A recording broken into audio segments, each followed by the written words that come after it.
Okay, guys. As you know, this is the last class for today. Um, Tutorial. I mean, uh, so I'm gonna go through the tutorial sheet number 12. I'm sure you guys know which one it is. Um, so let me show you. Let me show you if you haven't seen it. So this is the tutorial sheet 12, and it has five questions, right? I will try to do as many as I can. Um, okay, starting with question 1. All the questions are on two sample. I mean, the entire tutorial sheet is on two sample test of hypothesis, right? Okay, so let's look at question 1. So you have here two boilers, type A and type B, and you got the data here. You got 10 data points from boiler A, 12 data points from boiler B, and these are the sample means. And you're told that the population variances for the two boilers are 6.25 and 9 respectively. Okay, and the question is to test at the 5% significance level whether the population means are equal versus the alternative that the population mean for the first boiler is greater than that for the second, right? Okay. So to do this kind of questions, I mean, this is stuff we did about 2 weeks ago, you may recall.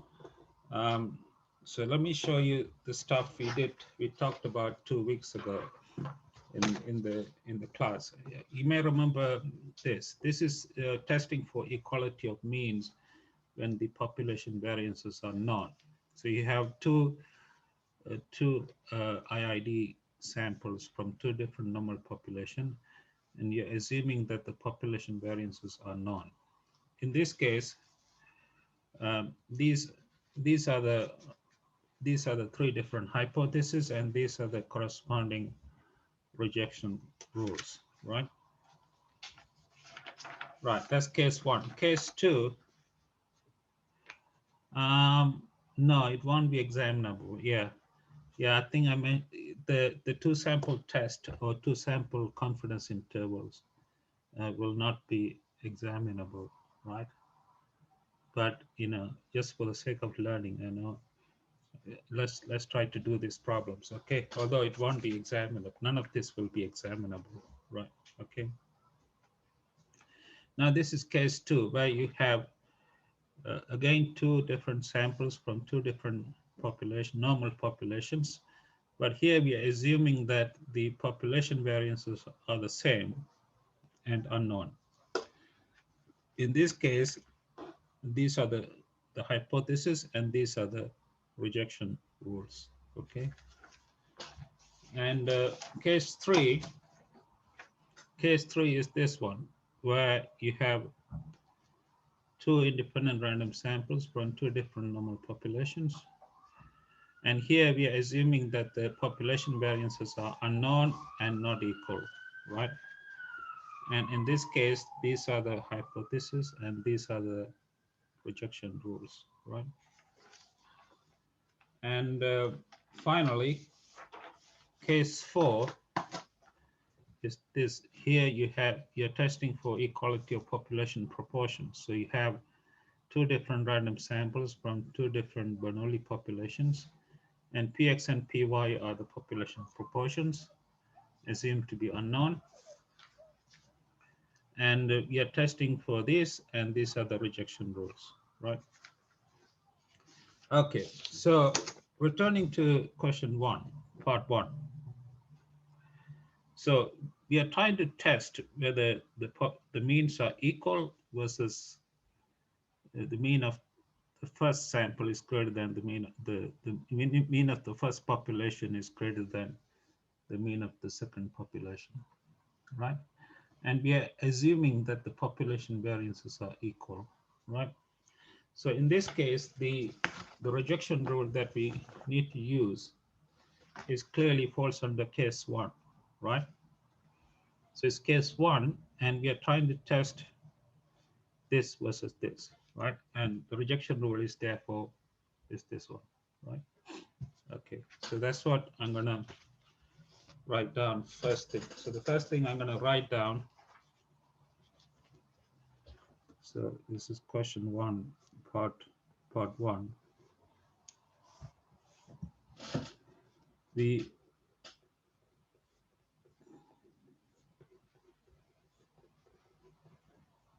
reject the null hypothesis if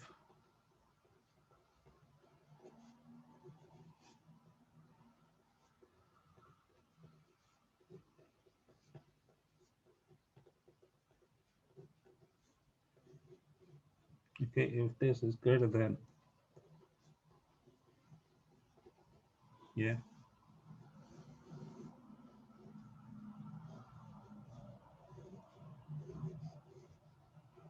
okay, and let's put this in a as a star, right?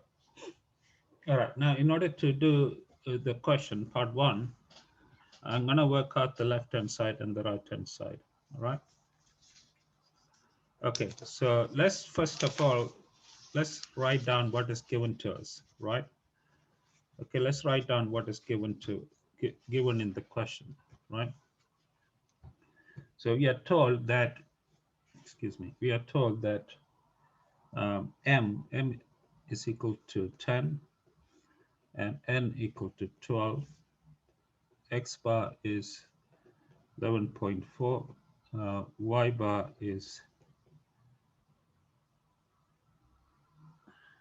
yeah, sure, I will, Pedro, yeah, I will.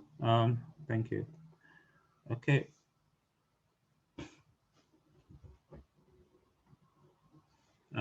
And then we are also told that sigma x squared is 6.25 and sigma y squared is 9. Okay, and we are also told that alpha is 5%. So this is all the data that's given to us, right? Okay, now I'm gonna substitute all this data into the left and the right hand side. Okay, so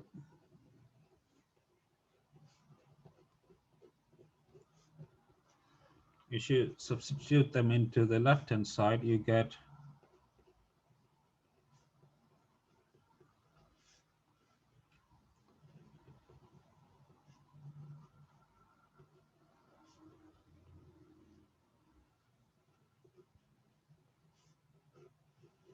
okay. This is what you get, yeah.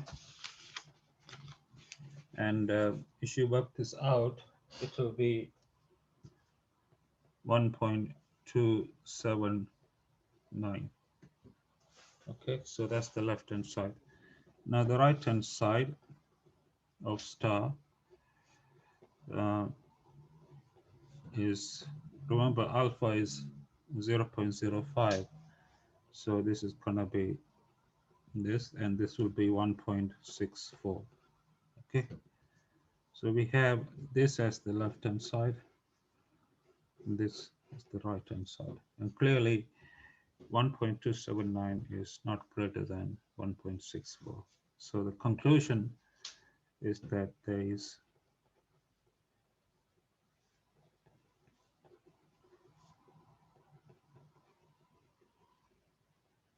no evidence to reject the null hypothesis. Okay. All right, guys. Is that clear to everybody or no? If it's not, please let me know. I'm happy to I'm happy to go over again if you want me to. Everybody okay? Yeah, okay. All right, so that's part one of question one. Now part two of question one is asking you, sorry, is asking you, what is the probability that the test will correctly reject H0 if the true mu1 minus mu2 is equal to 2, right? All right, let's see how we can do that. So this is question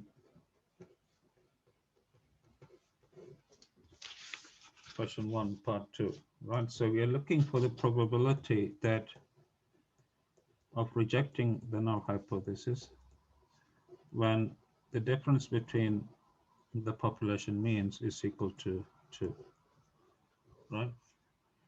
Okay, so this is gonna be,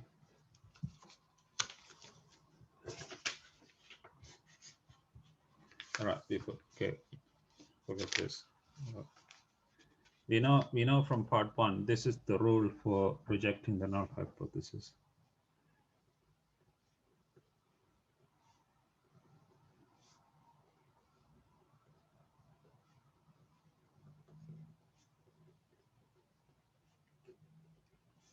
Right, this is the rule for this is the rule for rejecting the null hypothesis, right?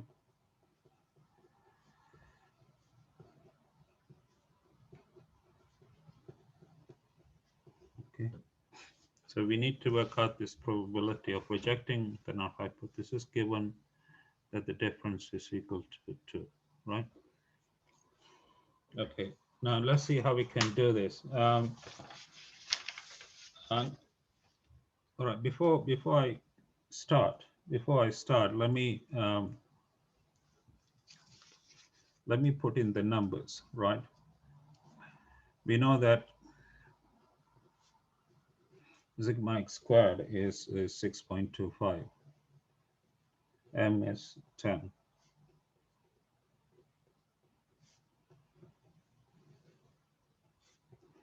And we know that alpha is 0.05, so this is 1.64.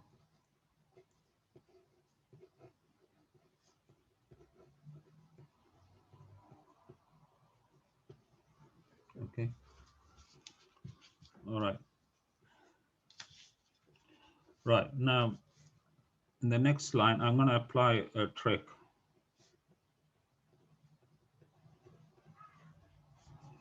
The trick is as follows. I'm gonna subtract a 2.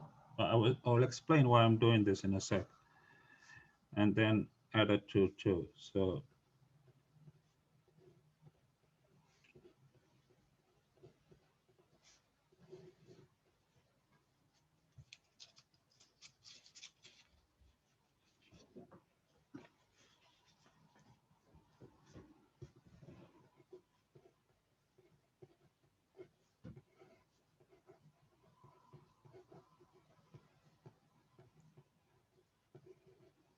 okay. All right. And the next step, I'm gonna take the term corresponding to this to the right-hand side of the inequality. All right. So this becomes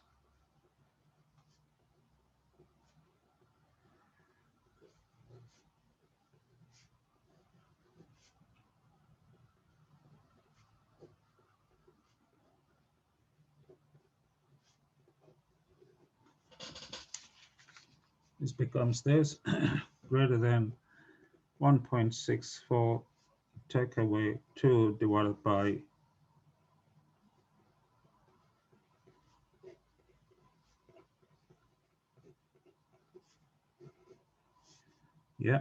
conditional on the fact that the difference in population means is 2.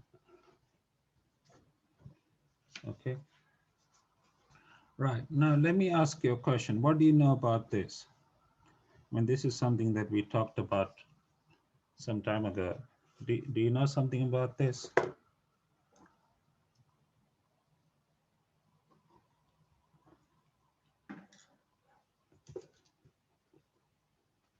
Yes, you're right, Pedro. All right, if you don't remember, let me write this down. You should have two independent random sample. The first one, IID, with these parameters, right? And the second one,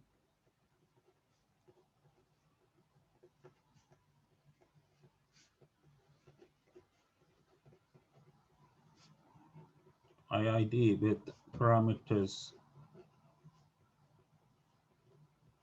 this, right? Okay, and if these two, suppose these two random samples are independent of each other. In other words, they are independent random samples.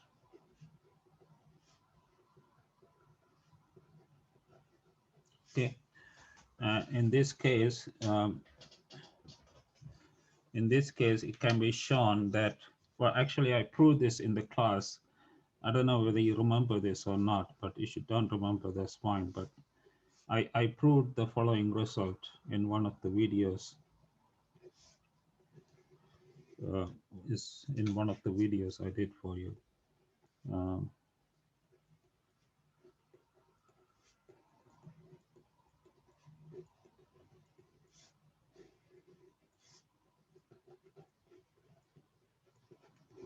right. All right. So this is a result. Let me try to get a pen here. It's all messed up. Okay. So let me highlight this result in your red, in red. Okay. Okay. So all right. Okay, guys. So anyway, I mean, as I mentioned, this is something that I proved in the class. I think it was on the video on two sample confidence intervals. So if you look back in the video, you will see a proof of this result. All right. All right. So what you have here, guys, what you have here is exactly of this form, right? With me1 minus me2 taking the value 2, right?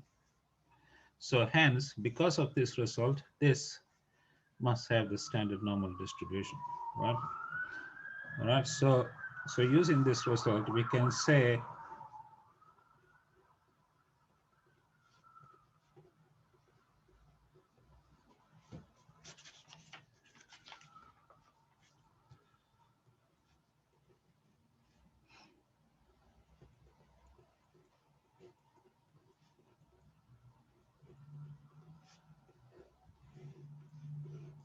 right?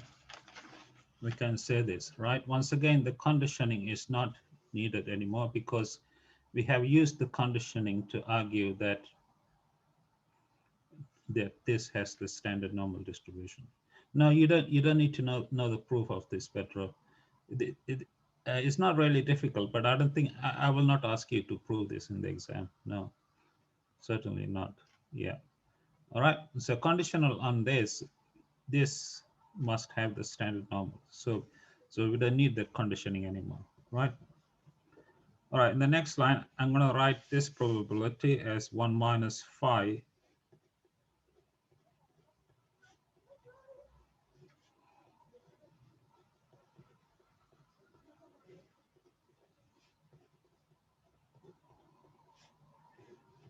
Okay.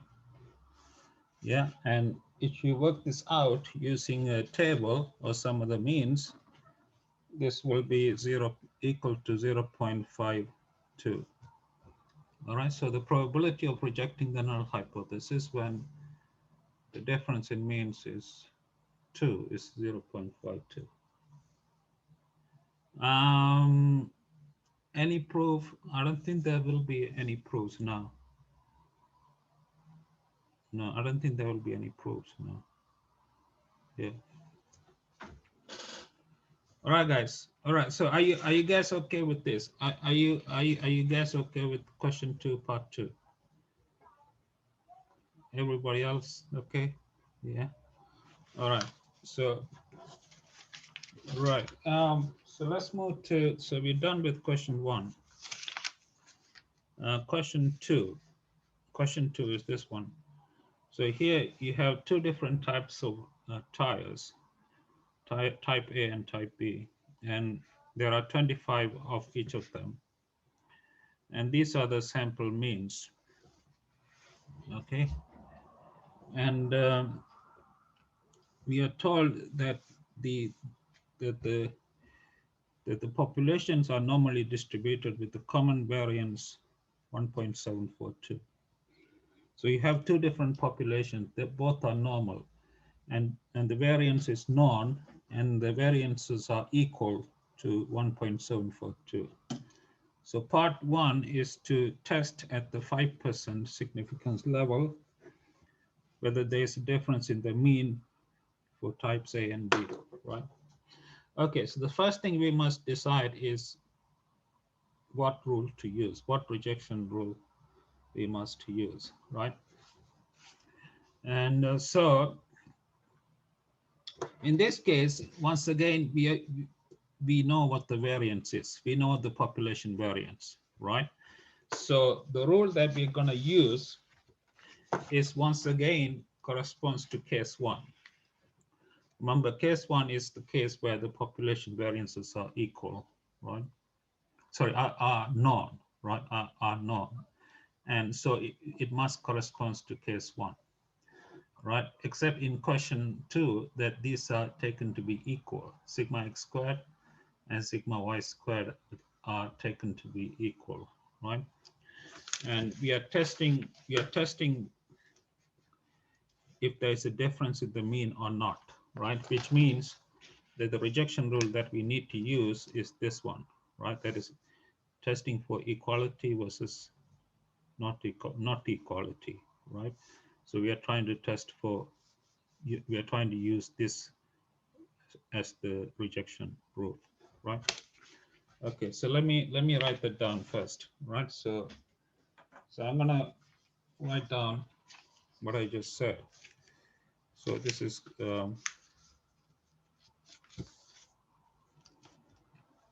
question two, part one. So we're gonna reject H0 if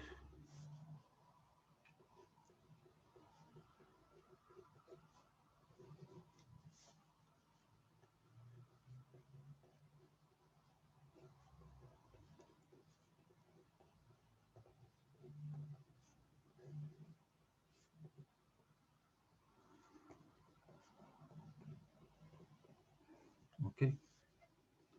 So let me put this once again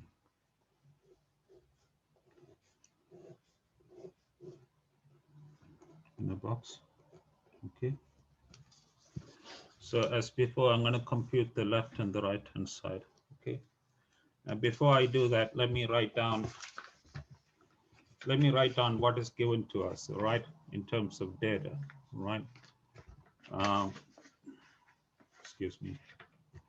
So we are told that M, the sample sizes are both equal to 25. We are told that X bar is 10.24 and Y bar is 9.76. And we are told that sigma x squared, the population variance for the first one, sigma y squared, they are all equal, and they are equal to 1.742. And finally, alpha, the significance level is 5%.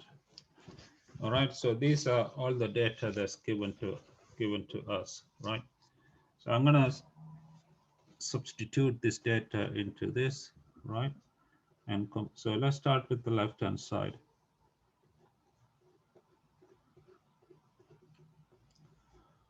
So this is gonna be 10.24, take away 9.76, right? Divided by the square root of 1.742 divided by 25. The same thing here, right? And if you work it out, if you work this out, you will get this to be 1.286. All right, so that's your left-hand side. Okay, now the right-hand side.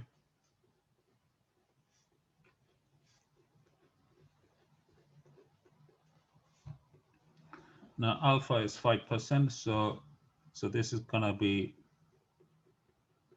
right. Okay, and this, you should read of the table, this is 1.96.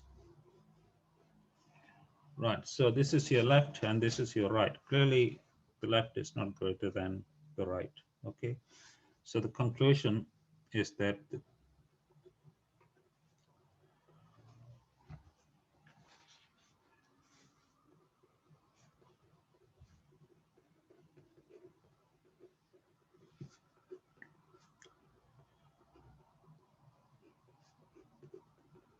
right, there's no evidence to reject the null hypothesis.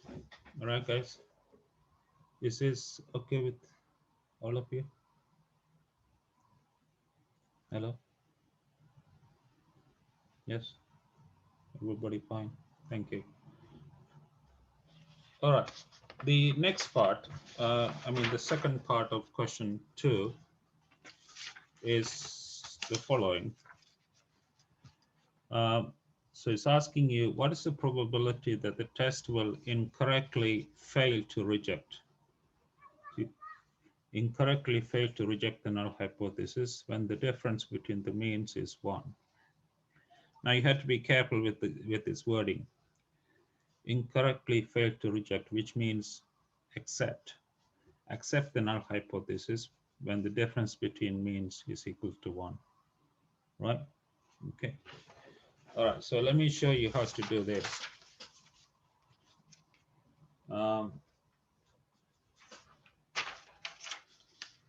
So the question is asking you, so this is question 2, part 2. So this is the probability of accepting the null hypothesis when the difference between the population means is equal to 1. All right, so that's what it's asking you, right? Now, going back to the first part. Now, this is the rule for rejecting. So the rule for accepting will be less than or equal to, right? Okay, so the probability of accepting will be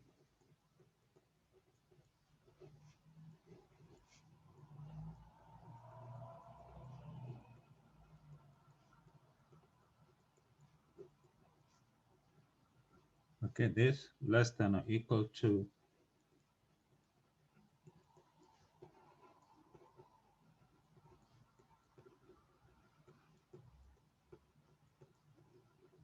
okay. Okay, guys. All right. Now let's put in the numbers that we have. We know from part 1 that what the numbers are.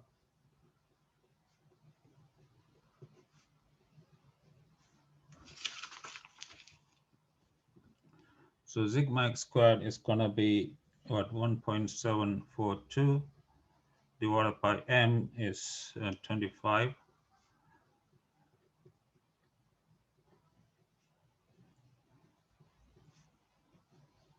Right?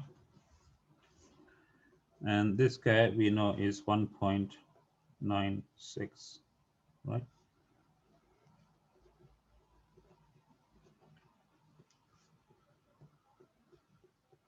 Okay, right. Okay, these two numbers are the same, all right? So we can combine them together. We can write this as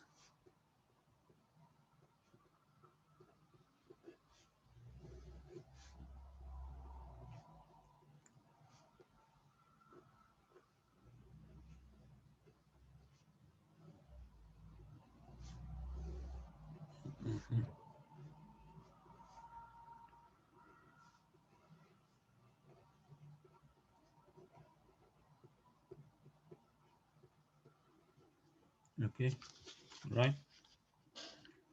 Okay. And in the next step, I'm going to use, I think I mentioned this before. If you have an inequality like this, right? This is the same as, I'm sure you know this, but you know this result, right? Or don't you?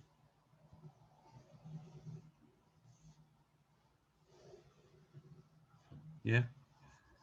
Okay. So I'm going to use this result to get rid of the absolute sign. Okay. So,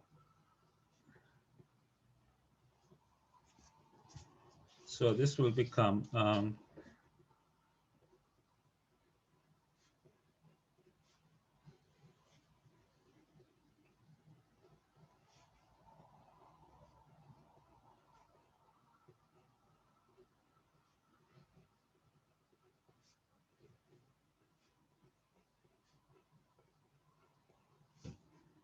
yeah, given.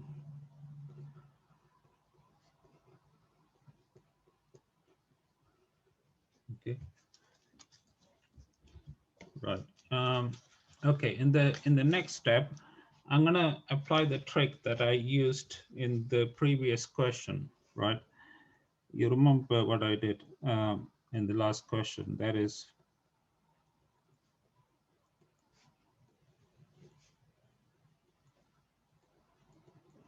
I'm gonna subtract one. Right. One, because that is the difference in the population means, and add a one. Right.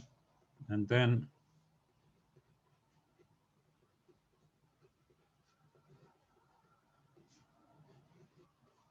okay.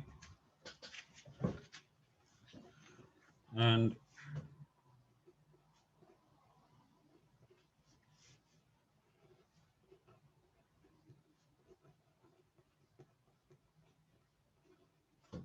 okay. Right. All right. In the next step, I'm gonna take this term here, the term that corresponds to this, to either side of the inequalities, right? So, you will get the following. On the left side, you will get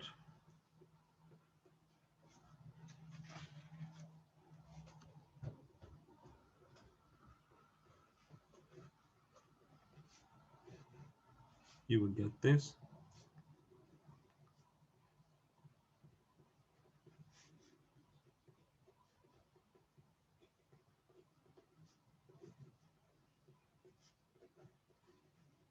All right. And on the right hand side, you will get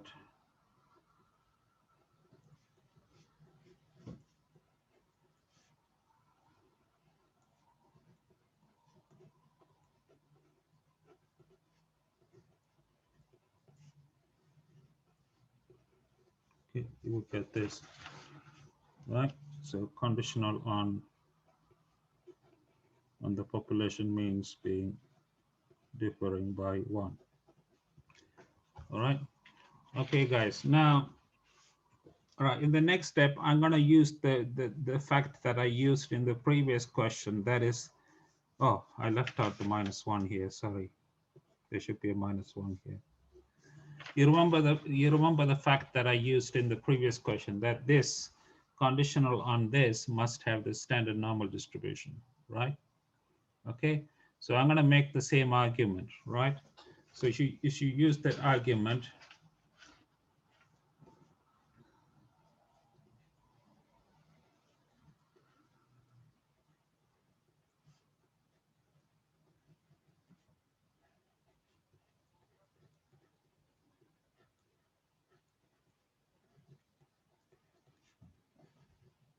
okay, you will get,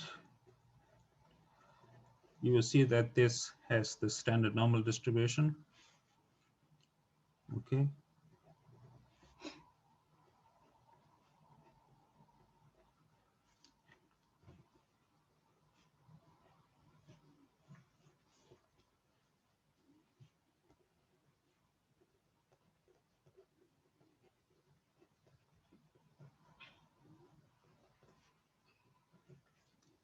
Okay.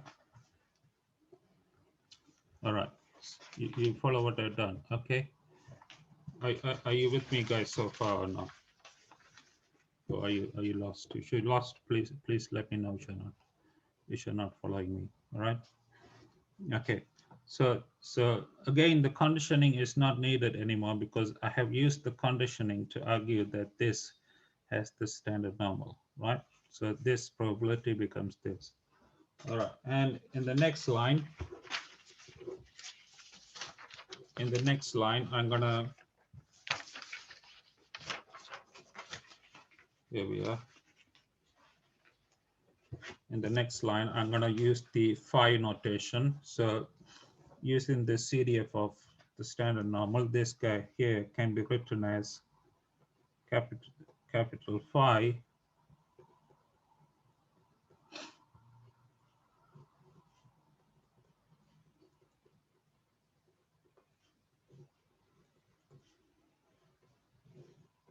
okay. All right, this is excuse me, I can't see me yet. This is capital Phi at this value, take away capital Phi at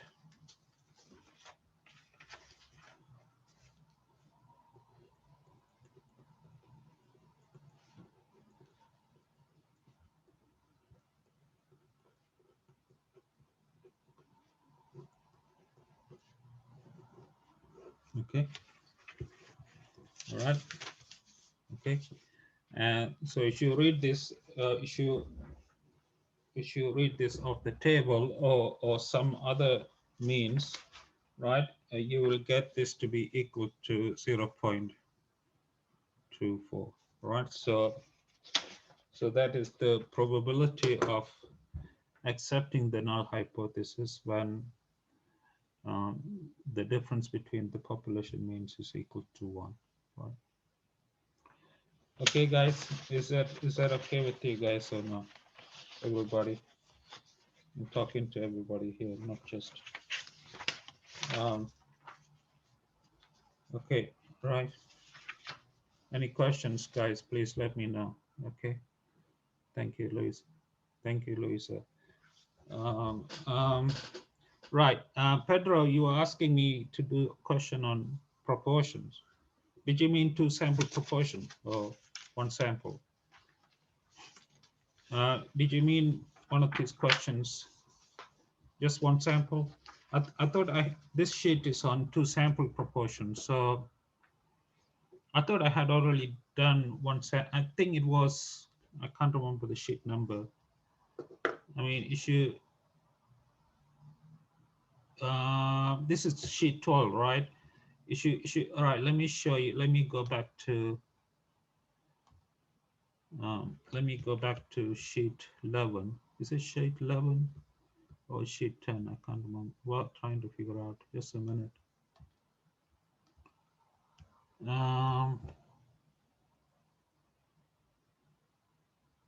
Yeah. So if you look at, I think it was sheet 10, right? So if you look at, let me just a minute. Let me take this to the other camera. All right. You should go to where am I? Just a minute. You should go to this share. Right. You should go, this is tutorial sheet 10, Pedro, right? And you should go to the last question.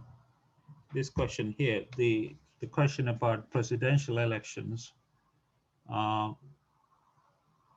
don't know whether I in my tutorial I did this question, but I think you must have been to Dr. Sexton's tutorial or Jenny's tutorial, but maybe she didn't do it. I don't know. But if you want me, I can do it. If you want me to do this question, I can. I'm happy to do it right now. Okay. So this is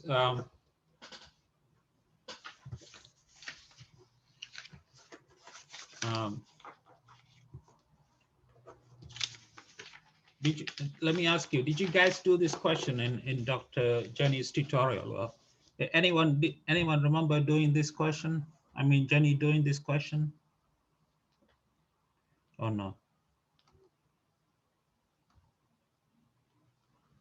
You can't remember. You think so? Yeah, you did. One, Louisa says. Anyway, I will do it. I mean, I think this is question 5. Um,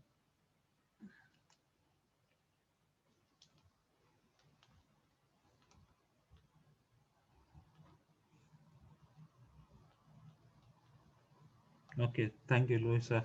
All right, so this is question 5 from tutorial sheet 10, right? Let me write down the question here. Is so you have 288 waters.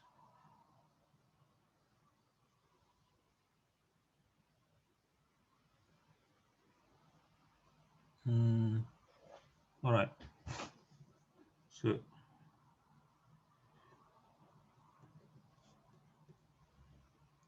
So it's, let me write it down before I do the question. 288, 141, and 216, 125. All right. Okay. So let me stop this now. All right. Let's go back to the camera. All right.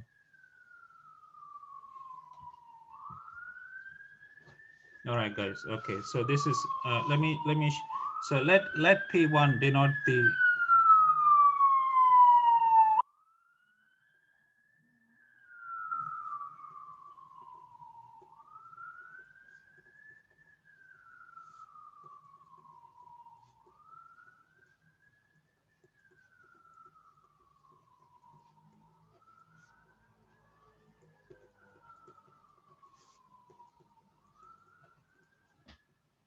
All right, let P1 denote the proportion voting in the presidential election in California, right? And let P2 denote the proportion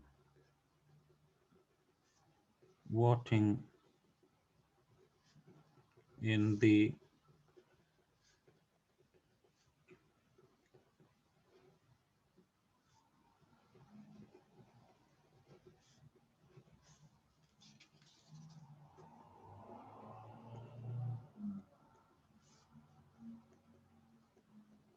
in Colorado, right?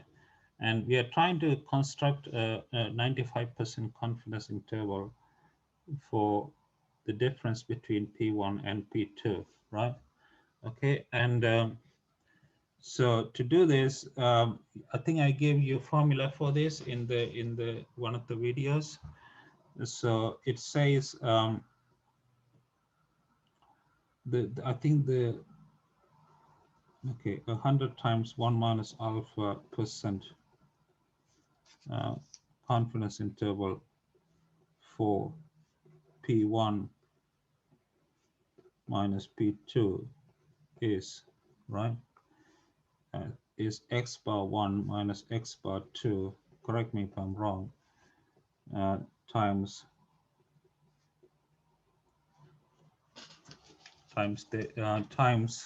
the square root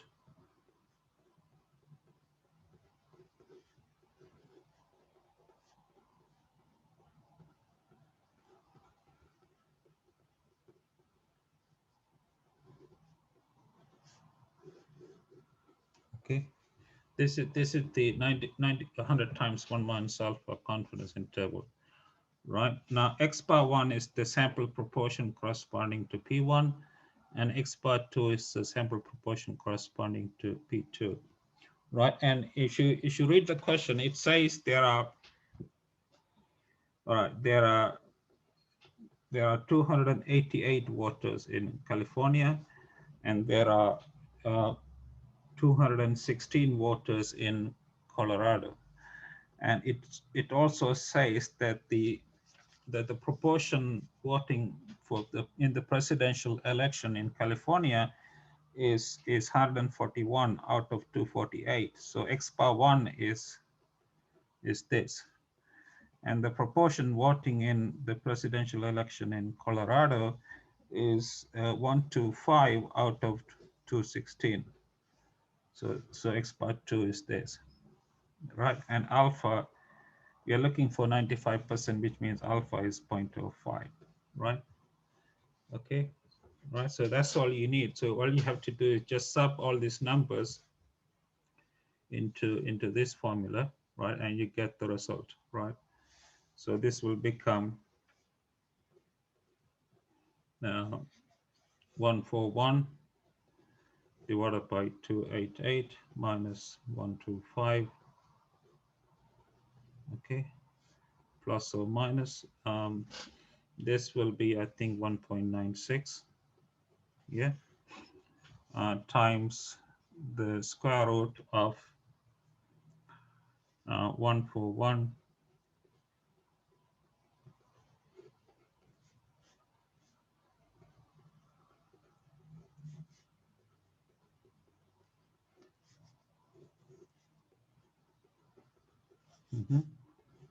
okay, then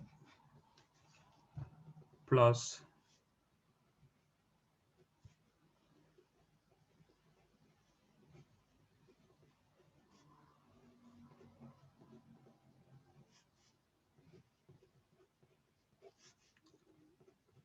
okay. Okay, guys, so this is, I know this is a nasty expression, but you should have a calculator. I don't have, right, I don't have one right now, but you should get the answer for this, right? I don't know what the answer is, but it's in the course. You should go to the course website. You know what the answer is. Let me look at it. Sorry. If anybody who has access, well, um,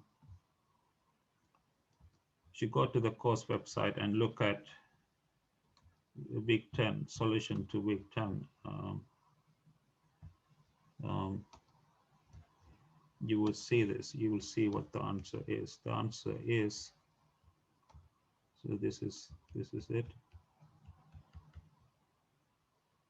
Yeah, this is the answer. The answer is from minus 0.177, comma, minus 0.015.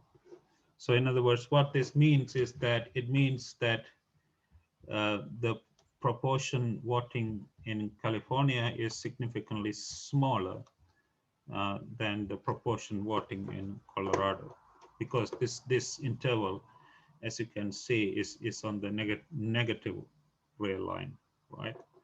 All right, so that means the proportion in California is significantly smaller than the proportion in Colorado. Okay. Okay, guys, I mean, that's just one question, but I'm sure if you look at week 9, this is question from week 10, Pedro.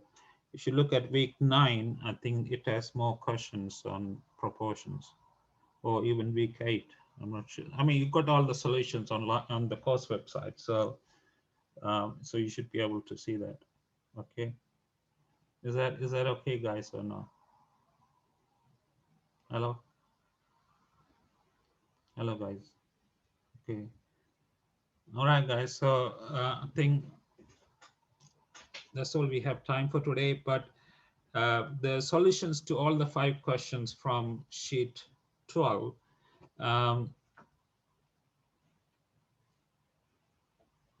Yeah, you said you have a question. Can you email about me, or can you stay on for the next hour? You can ask me about it, Pedro. You can ask, yeah. You can ask me about it.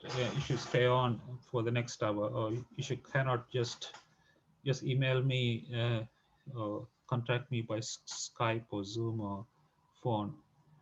I'm happy to answer that, Pedro. Okay. All right. So talking about sheet 12, there are, as you know, there are 5 questions, and the full solutions to all the 5 questions are already online on the course website. and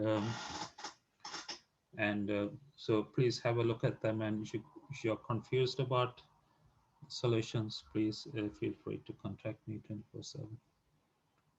Okay, and about our coursework, I've been marking about over 500. I've been doing the markings since last night. I haven't slept. As you can hear from my voice, I'm really tired right now. I haven't slept all night, and still marking. I'm still not finished marking all the our coursework yet. I don't know. Hopefully, I will finish by tomorrow. I assume that I will finish all the marking by tomorrow. So you should know your mark. You should go to the blackboard. You may be able to see your mark already, but I will email you the feedback and a copy of your report with my marking on it, with my comments on it. I will email that to you as soon as possible. So I cannot give a date or time right now, but I will do that as soon as I can. Right. So anyway, just have a great time. And as I said before, I will be in Manchester throughout the summer break. So any questions about the exam? Your exam is on the 9th of June, right? So anything about that or anything else, just feel free to contact me. Okay, 24/7, right? By email or Skype or Zoom or phone. Okay. All right, guys. So it's been really. I hope you like this course. I tried my best. Especially when you do all the work yourself. It's a lot of work. Uh, so, um, so I hope you like this course, and I hope you will take some other course in the future that being taught by me. Um, I don't teach year 2 courses, only teach year 3 and year 1. So hopefully in the future you may take some course, right, that being taught by myself, right? Okay, otherwise take care of yourself and have a great evening, right, wherever you are. Okay. In year 3, I teach a course called Financial Risk. It's on financial. It's a lot of statistics in it. It's called Financial Risk. All right. Um, and you may want to take that when you come to year 3. Hopefully, there will be no coronavirus that time, so you can see me in person. uh, so, all right, guys. So, take care anyway, and keep in touch wherever you are. And you know and keep safe, right? Okay.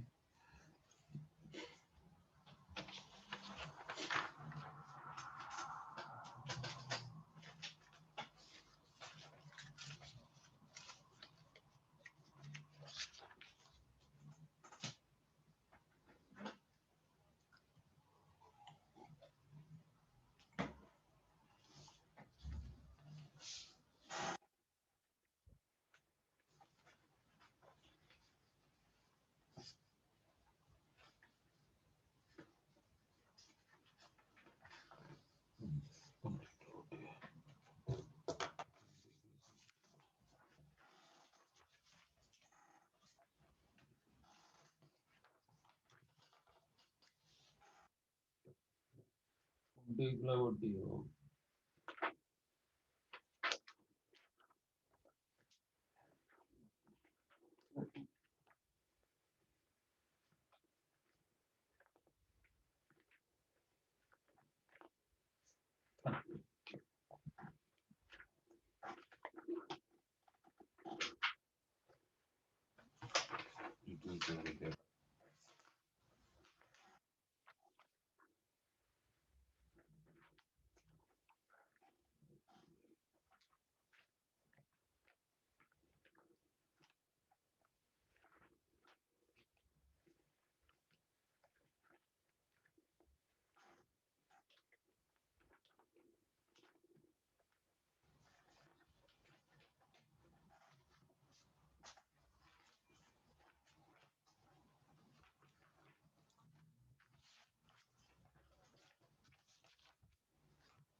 Hello, guys. There are only 3 of you here today. How come? Hello? Can you hear me?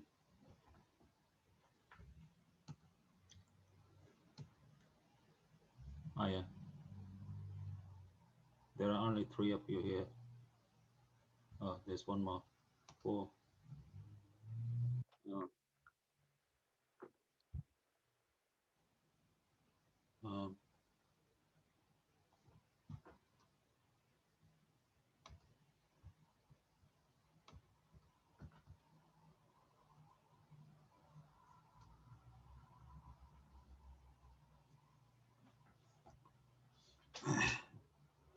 Hello, good evening, guys. So today, this is the last tutorial for this course. Um, I'm taking this course because Dr. Jenny is not well today, so I'm taking her session right now. Um, in any case, this is the last session for the course. Um, um, you guys okay? Right. All right. This is week 12 tutorial. So I'm gonna go through sheet number 12, the tutorial sheet 12. I hope you guys looked at it. If you haven't looked at it, this is the. If you haven't looked at it, this is the one you need to look.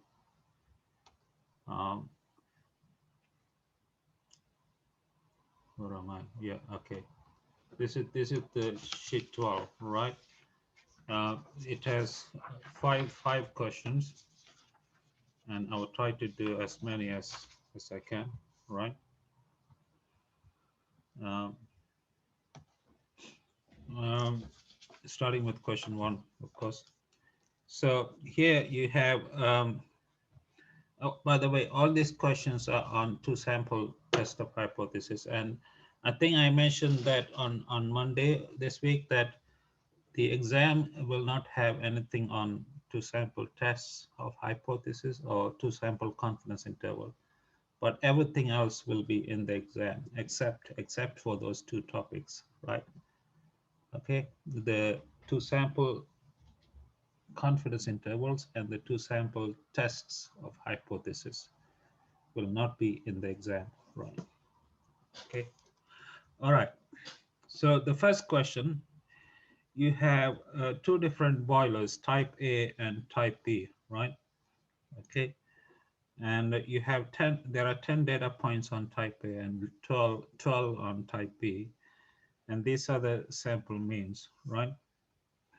And you're told that the population variances are this and this, right? And we are testing that we want to test if the population means are equal versus one of them greater than the other, right? At the 5% significance level, right?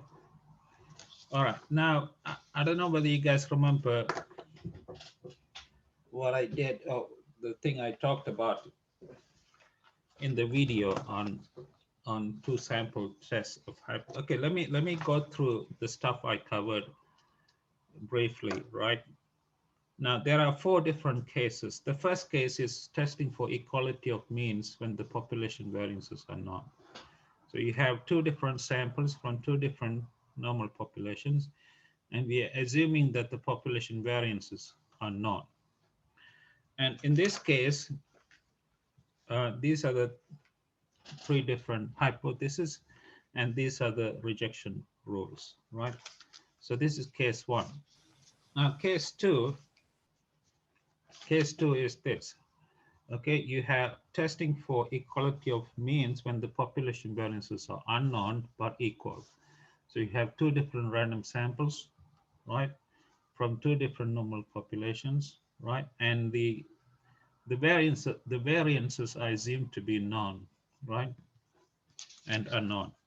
In this case, these are the tests and these are the rules for rejection, right? Okay, right, and all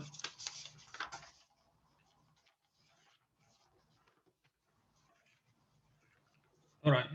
In case three, we have the most general case where you're testing for equality of means when the population variances are unknown and not equal.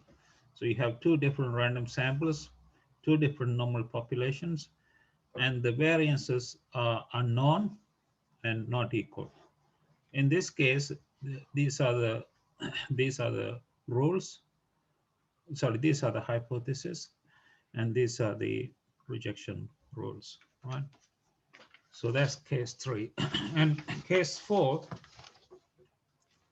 is this. You're testing for equality of proportion. So you have two different independent random samples from two different Bernoulli populations, and these are the population proportions, px and py.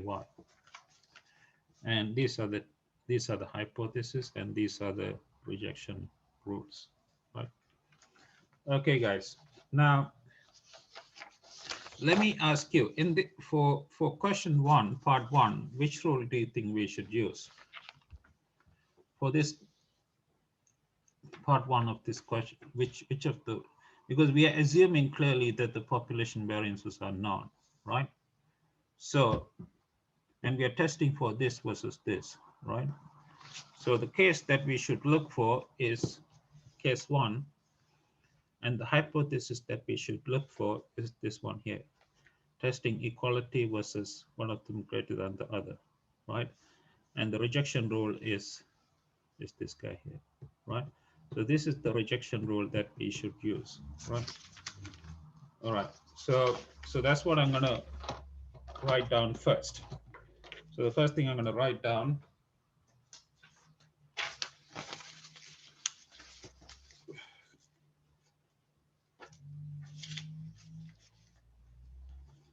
is question one, part one, right?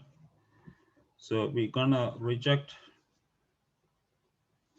H0 if, right, X bar minus Y bar divided by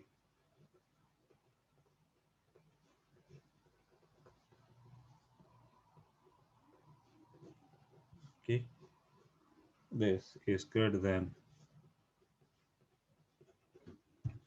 okay. So this is the rule I'm going to use to do part 1 of question 1. All right. Let me call this star. Right. All right. Before I start, let me write down what is given to us. We are told that m is 10. We are told that n is 12. We are told that x bar is 11.4. Y bar is 9.9. We are told that sigma x squared is 6.25 and sigma y squared is 9. And we are also told that alpha is 5%. Right, so this is all the data that's given to us. So I'm going to put this data into this and work out the left and the right. Okay. All right, so let me do that. So the left-hand side of star, all right, is gonna be x bar, which is 11.4, take away 9.9, okay.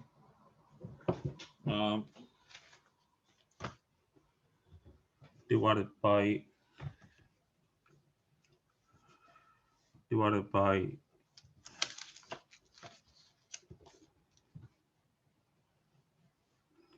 6.25 divided by m, which is 10, 9 divided by n, which is 12, right? Now, if you work this out, you get this, right? So that's your left-hand side, okay? Now, the right-hand side,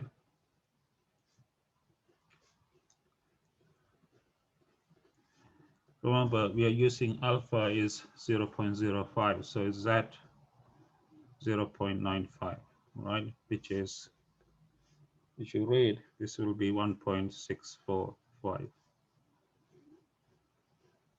Okay. So this is the left and this is the right, and clearly this is not greater than this, right? So the conclusion is that there is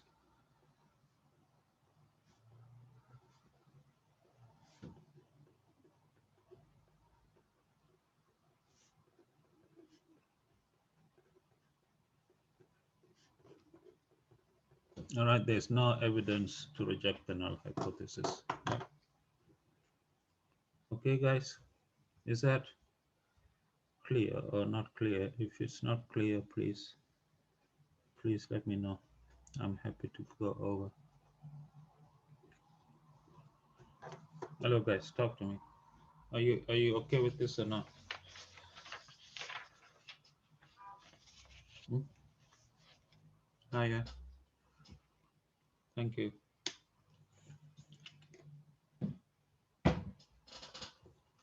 All right, so that's part one of question 1. Part 2 is, what is the probability that the test will reject H0 when this is equal to 2? All right, let's see how we can do this.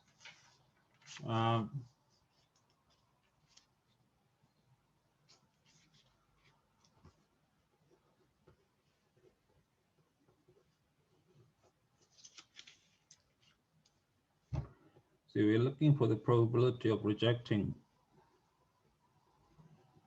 the null hypothesis when the difference between the population means is equal to 2, right?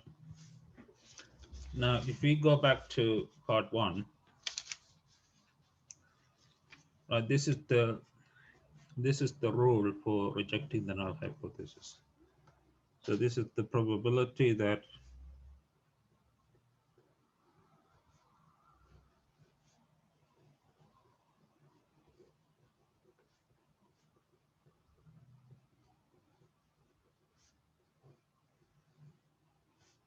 right greater than z1 minus alpha when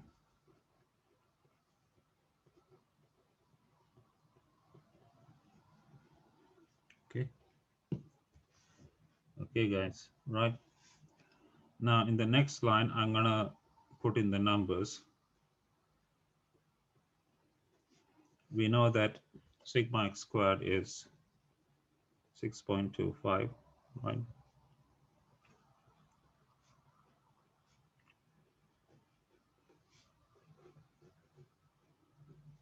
Yeah.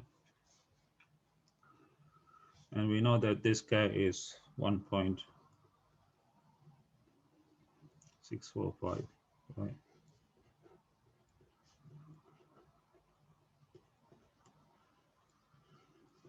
Okay. Right.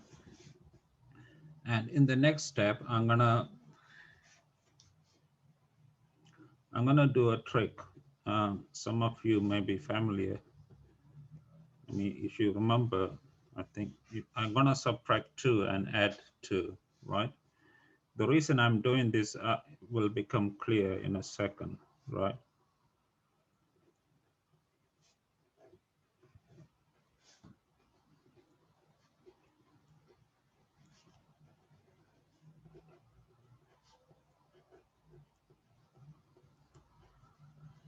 Okay. Right now, in the next step, I'm going to take this term corresponding to this number to the right-hand side.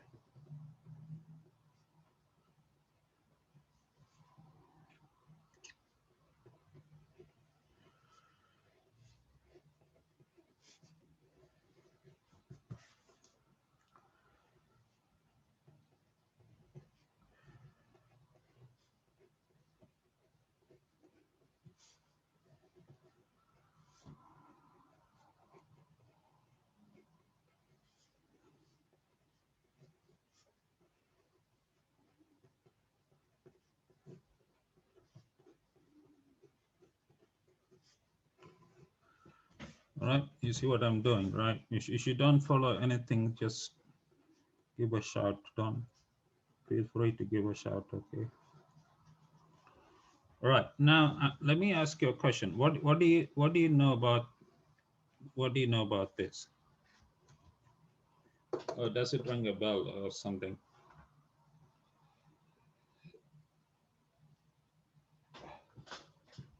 All right, if you don't remember, I mean, you may remember if I write this result, what that is.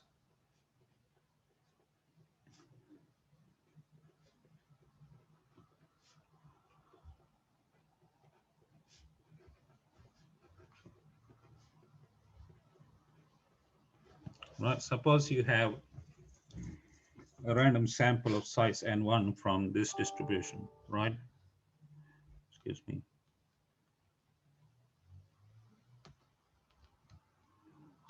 Okay, right, and you have another, suppose you have another random sample of size n2, from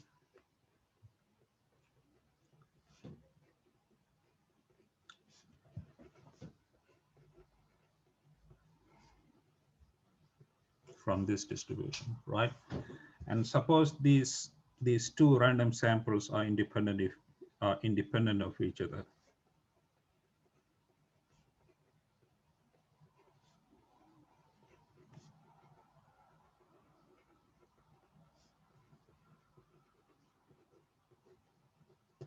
Okay, then the following result is true.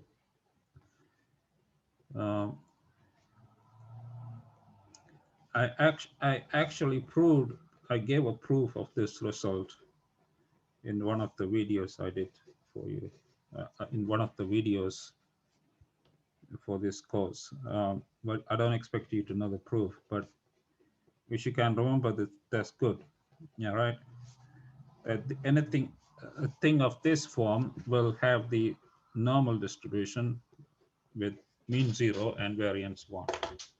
Right. So this is the result I'm gonna use here, right? Okay. So according, right, guys, sorry, there's a lot of mess here. Okay, according according to this result, right, this, right, must have a standard normal distribution, because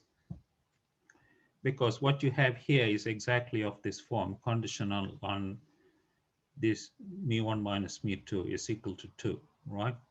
Okay, okay, so hence we can say, because of this result, right, we can say that the above probability is equal to the probability that the standard normal variable is greater than 1.645, take away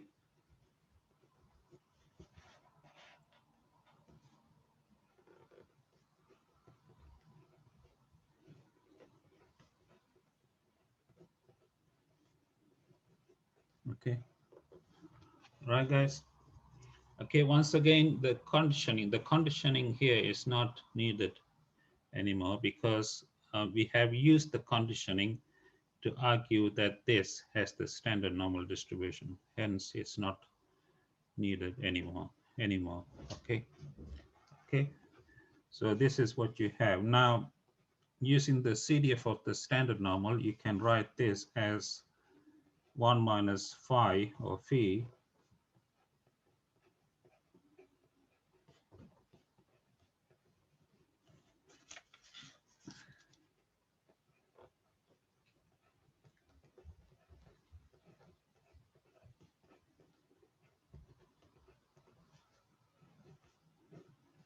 okay, write it like this. And if you work this out using a table or some other means, this will be 0.52. All right.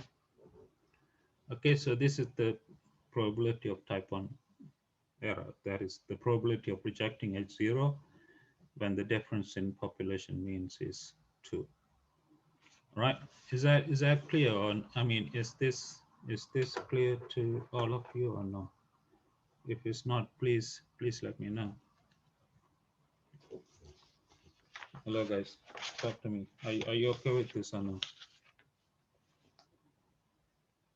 Hmm? So the crucial result I have used is this result here. That is, right, for if you have two IID random sample independent of each other, then this has the standard normal distribution, right? All right. You guys okay? Yeah. Hello. Okay, thank you. All right, so we're done with question 1. So we are done with number 1. So question 2 is this one. So here you have two different types of tires, right? Type A and type B. And you have 25 data on type A, 25 on type B, and these are the sample means. And we are assuming that both come from normal distribution with the common variance equal to 1.742, right? Right, and the first part is to test at the 5% significance level whether there is a difference in the mean for the two different types. Okay, now this question is once again assuming that the the population variances are known, but and also they are equal to each other, right? So the test statistic that we, or the rejection rule that we need to use is once again corresponds to case 1, right? And since we are looking for whether there is a difference or not, whether there is a difference in the means or not, right? The rejection rule that we need to use is this one, right? Because we are trying to test whether the means are equal or versus whether they are not equal, right? So this is the rejection rule that we need to use, right? Do you follow that or not? I mean, it's really important. I know this material is not going to come in the exam, but in the future, it's really important that you choose the correct rejection rule, because if you mess up the rejection rule, then everything else you do will not be correct, right? Okay, all right. Okay, guys, so this is question 2, part 1, right? So what I'm going to write down here is just what I just said. So we reject the null hypothesis if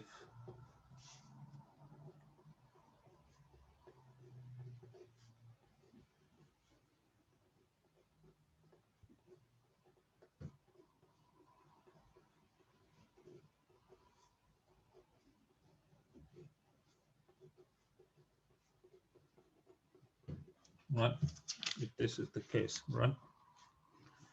So let me put this in a little box, all right, and call this star, right? Okay, before I start the question, let me write down what is given to us, right? So in terms of numbers, this we are told that M is 25, N is 25, right? We are told that X bar is 10.24 and Y bar is 9.76, right? We are told that, excuse me, what am I doing? Excuse me. Okay, we are told that sigma X squared and sigma Y squared, they are both equal to each other. And they are both equal to each other and equal to 1.742. And we are also told that alpha is 0.05. All right, so these are all the data that's given to us in question 2, right? So using these data, we can compute the left and the right hand side. So let's start with the left hand side of star.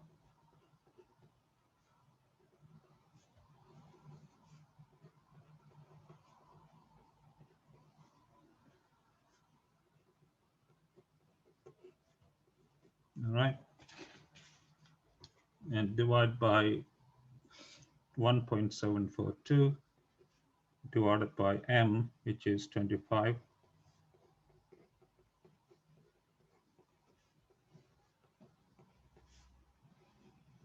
Okay. Now, if you work this out using a calculator, this is what you will get, right? So this is your left-hand side. Now, to compute the right-hand side, we know that alpha is 5%, right? So this is gonna be 0.975, right? And this will be 1.96. Okay, guys, so this is the left and this is the right. Clearly, this is not greater than 1.96. So the conclusion is that there is no evidence against the null hypothesis. Okay. All right, guys. So this completes part 1 of question 2. Is this okay to all of you or not? If it's not okay, please let me know. I'm happy to go over.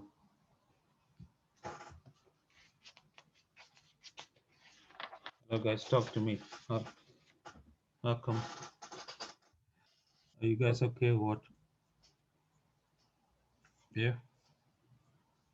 Hello. Okay, thank you. All right. So that's for part 1 of question 1. Part two of question 1 is asking you following: what is the probability that the test will incorrectly fail to reject the null hypothesis if the difference between the means is 1? Now, the key word here is this: will incorrectly fail to reject, right? Uh, it basically means the test will accept the null hypothesis if the difference between the means is 1, right? So that's what we're going to work out here. So we're going to work out the probability. We're going to work out the probability. So this is question number 2, part 2. So we're going to work out the probability of accepting the null hypothesis when the difference between the means is equal to 1, right? Okay, so let's see how we can do that. Now, this is the rule for rejecting the null hypothesis, right? So the rule for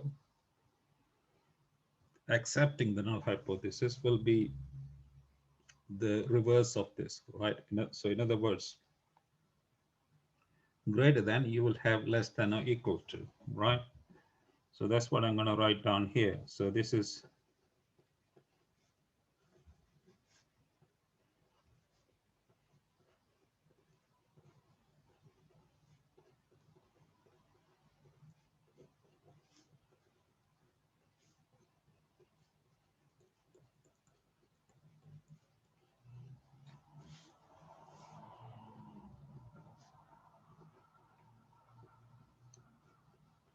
okay. All right. All right. In the next step, I'm going to put in the numbers, right? We know all the numbers. Let me see what the numbers are. So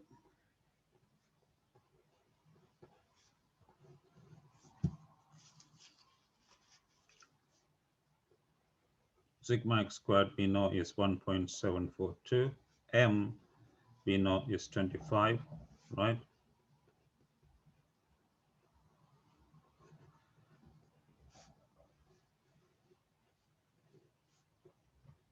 This guy here we know is 1.96.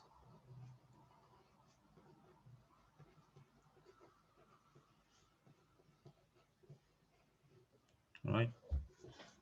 Okay. Now these two are the same, right? So we can combine them together and write like this.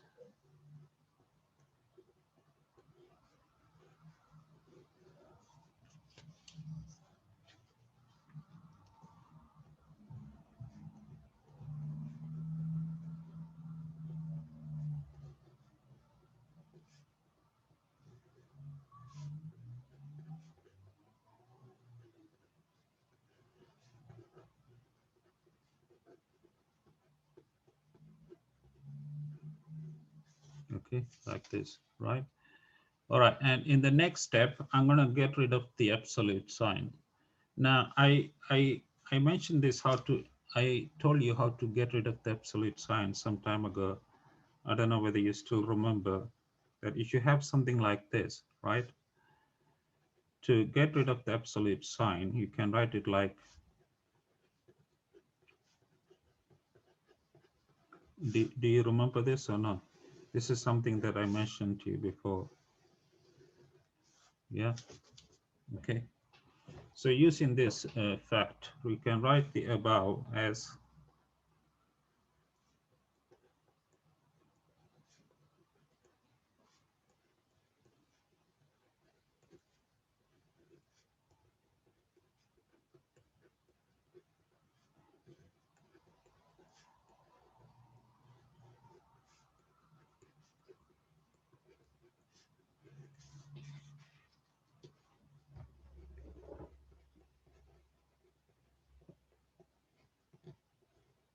okay. All right, guys. And in the next line, I'm gonna use the trick that I used in the previous question, right? You remember the trick. So in the numerator, I'm gonna subtract 1 because 1 is the difference between the population means, and add a 1, right? to compensate.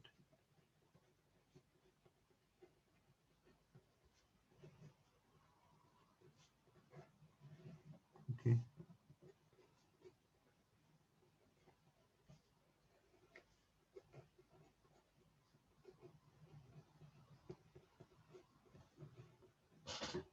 Okay. And in the next step, I'm going to take the term corresponding to this to either side of the inequalities, right? So if you do that, you will get on the left side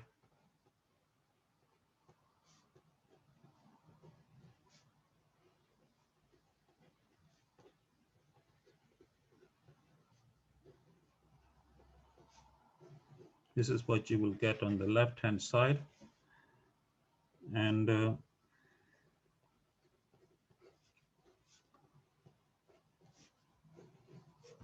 on the right hand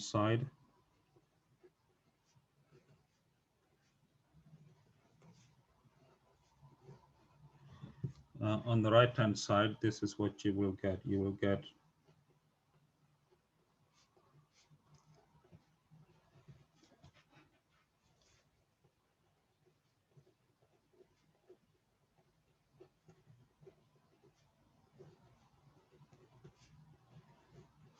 yeah. You guys with me or not? If you're not, just give a shout, okay? If you're not following.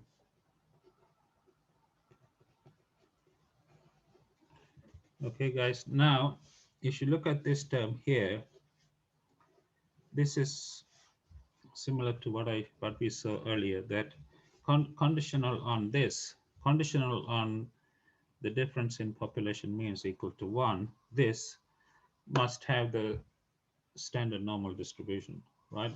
That's because of the results that I mentioned earlier, which is this one here, right? The one in the red box, right? Okay. So because of that result, this must have the standard normal distribution, right? So this probability becomes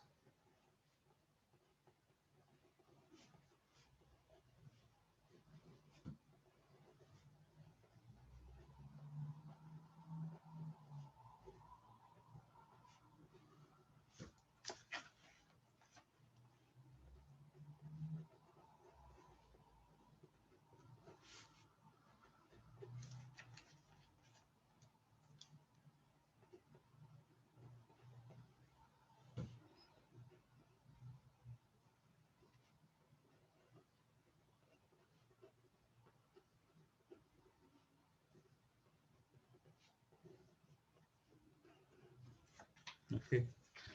All right, guys. So once again, we don't need the conditioning anymore because we have used the conditioning to argue that this has the standard normal, right? So hence we don't need it. Now this probability is easy to work out. So let's go to the next page. To work out this probability, I'm going to say this is the difference in the phi function, right? So this is going to be, excuse me, this is going to be equal to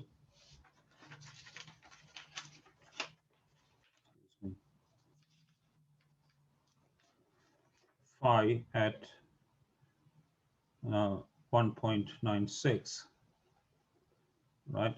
Take away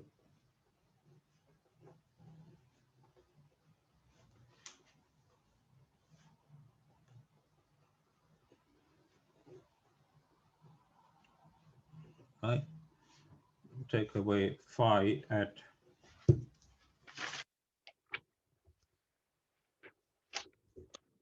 minus 1.96. Take away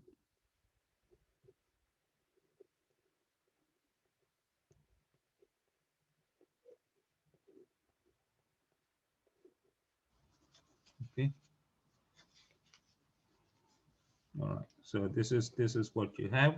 Now, if you work this out using a table or some other method, you will get this to be equal to 0.224. All right, so this is the probability of accepting the null hypothesis when the difference in means is equal to 1. Okay. All right, are you okay with this, guys, or not? Please let me know if you're not okay. I'm happy to go over.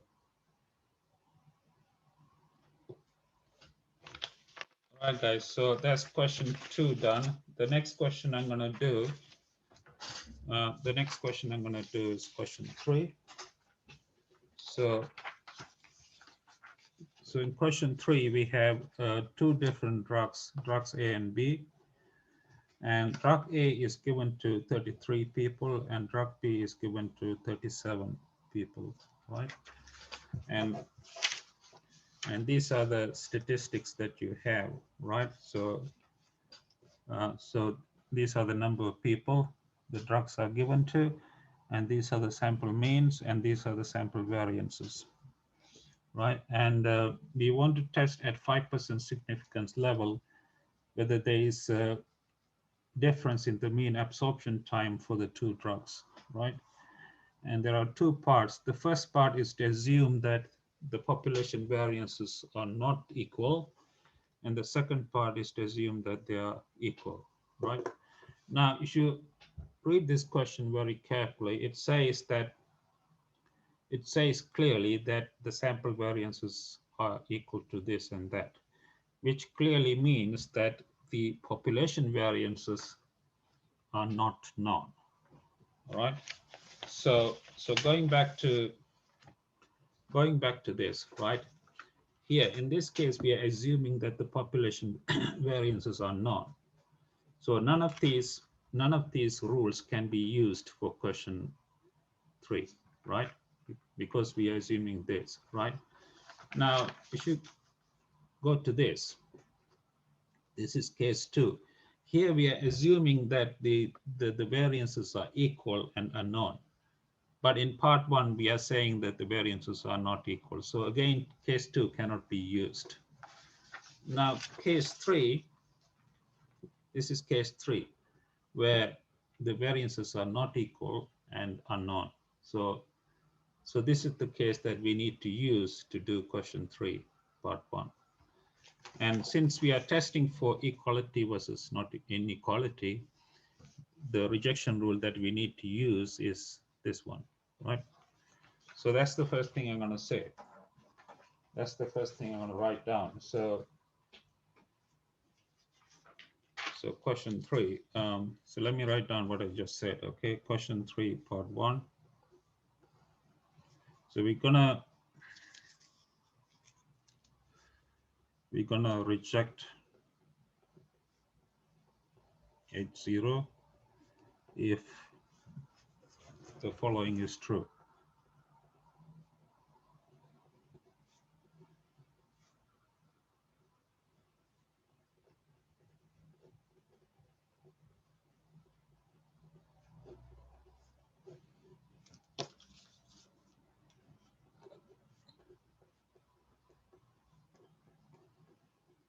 Okay.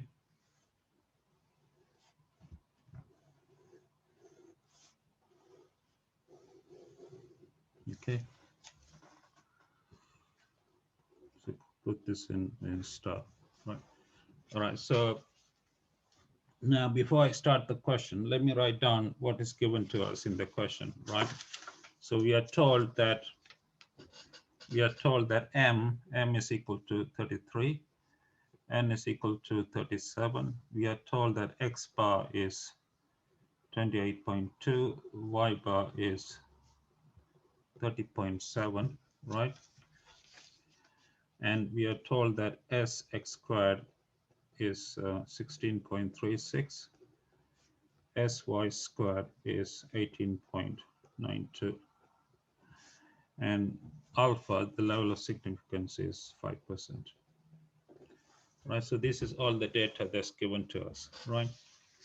Okay, now I'm gonna compute the left and the right hand side. So starting with the left hand side, of star. Right? It's going to be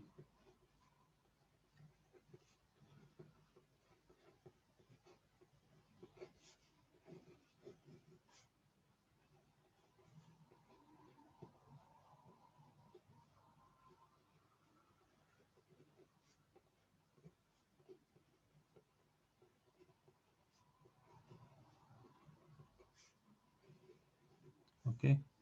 Now, if you work this out, this will be 2.49, right, in brackets. Okay, right. Now, the right-hand side of star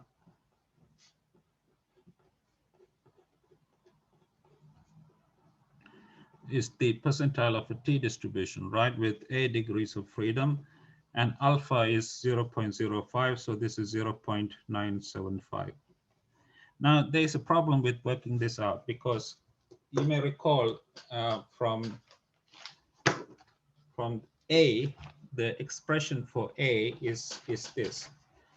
This is the expression for A, and as you can see, is pretty complicated. I mean, I know I'm not going to ask this in the exam, but this expression, it'll take you a while to compute it, right?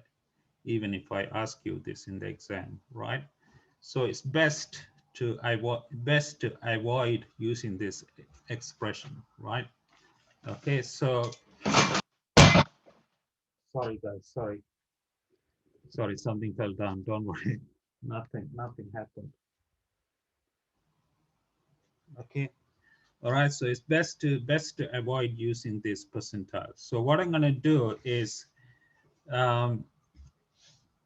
you remember the sample sizes here, the 33 and 37. All right, they are large sample sizes because they are both greater than 25. Remember, anything greater than 25 in statistics is considered a large sample size. So both these are large sample sizes. So in that case, the t percentile can be approximated by a z percentile. Okay, I think this is a result I mentioned before. That is, for large degrees of freedom, the t distribution approaches the z, the normal distribution, the standard normal. Right. So therefore, these two are approximately equal. Now, reading this is much easier than reading this, right? And you will get, if you read this, this is what you will get. So this is the right-hand side and this is the left-hand side, and clearly this is greater than 1.96. So the conclusion is that there is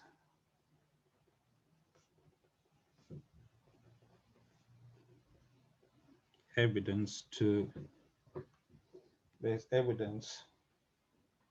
reject the null hypothesis.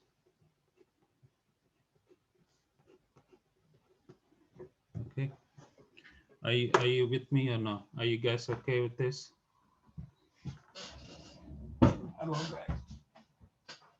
Hello guys.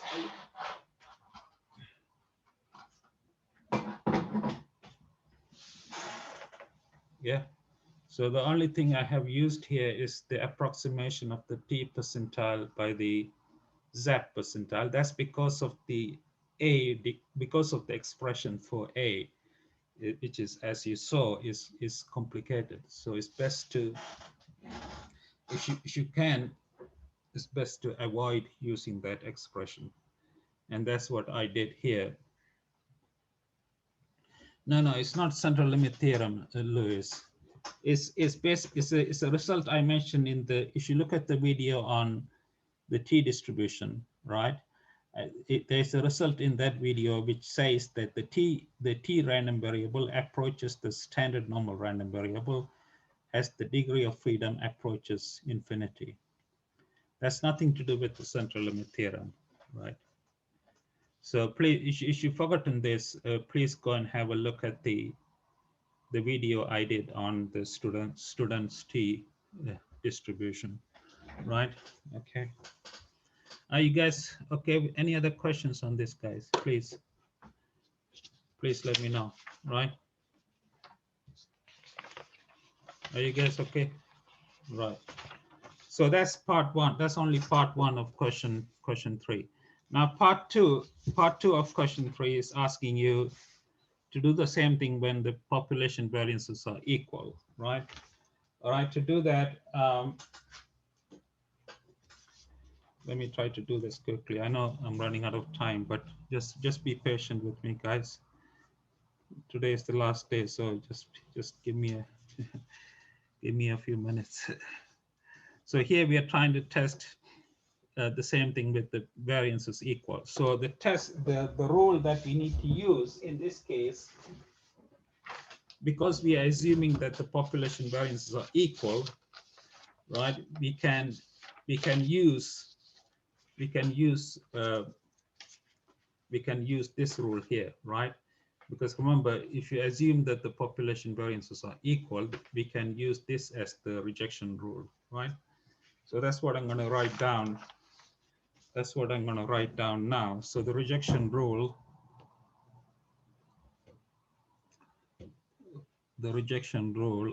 is the following.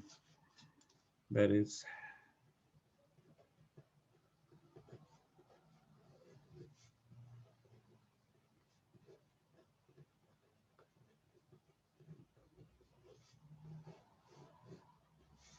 yeah,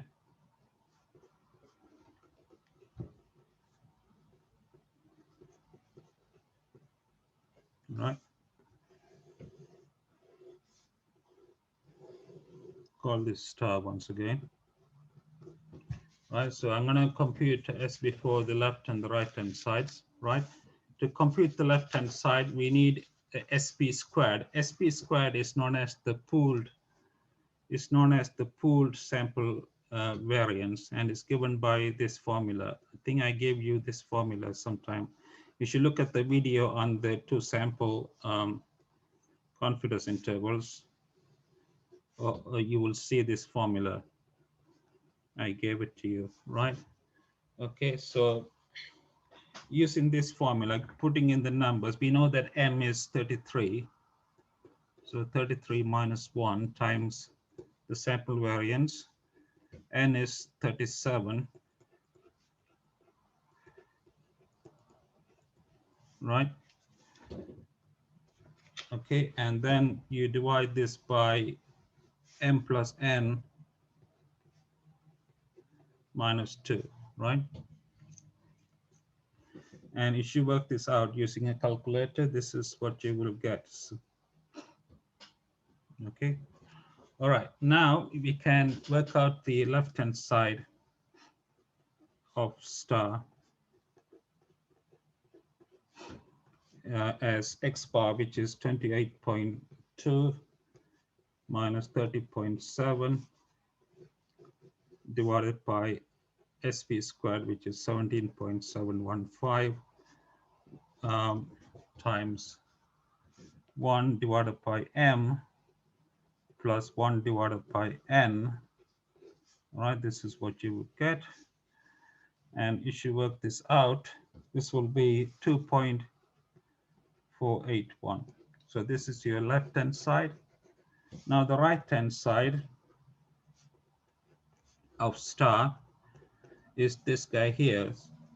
So it's the T percentile of the T distribution with M plus N minus 2, which is 33 plus 37 minus 2 degree of freedom, and 0.975. Now you may argue that because this number is large, we can approximate this by the Z percentile.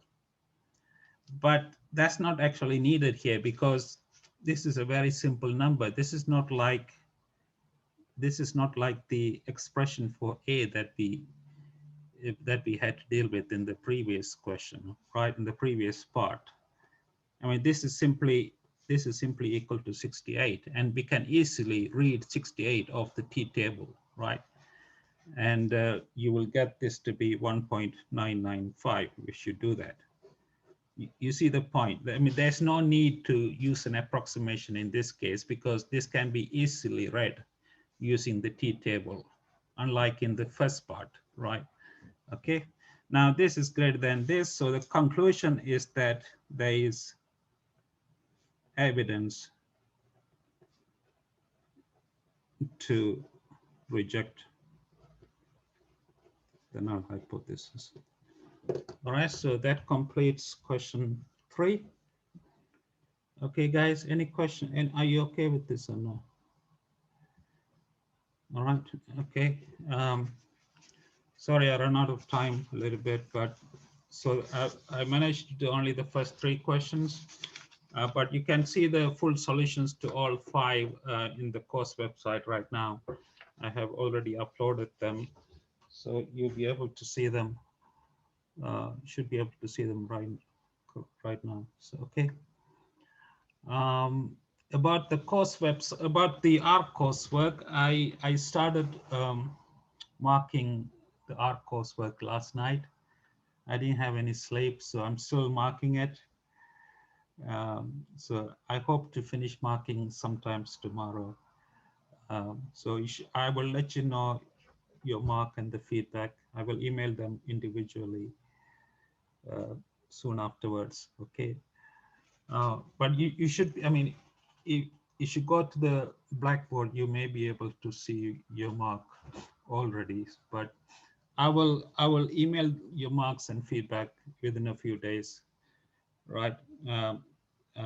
So just and about the course, I hope you like this course, and I know I put in a lot of work into this course. I mean, especially when you have to teach so many students by yourself. It's a lot of work, and I hope you liked it. And I hope you may want, I mean, you may want to take my courses in the future. I don't teach any year 2 courses, but I teach year 3 courses. So you may want to take some of those when you come to year 3. Okay. All right, guys. As you know, the exam is on the 9th of June. So any questions about the exam, please feel free to contact me 24/7. I'm in Manchester throughout the summer, so I'm happy to see you anywhere in Manchester. And you can also contact me by email or Skype or Zoom or phone 24/7. Okay. All right, guys. Have a great evening wherever you are, and please do keep in touch. I know I like to really keep in touch with all my students. So just tell me what you're doing wherever you are, right? Okay. Take care, guys.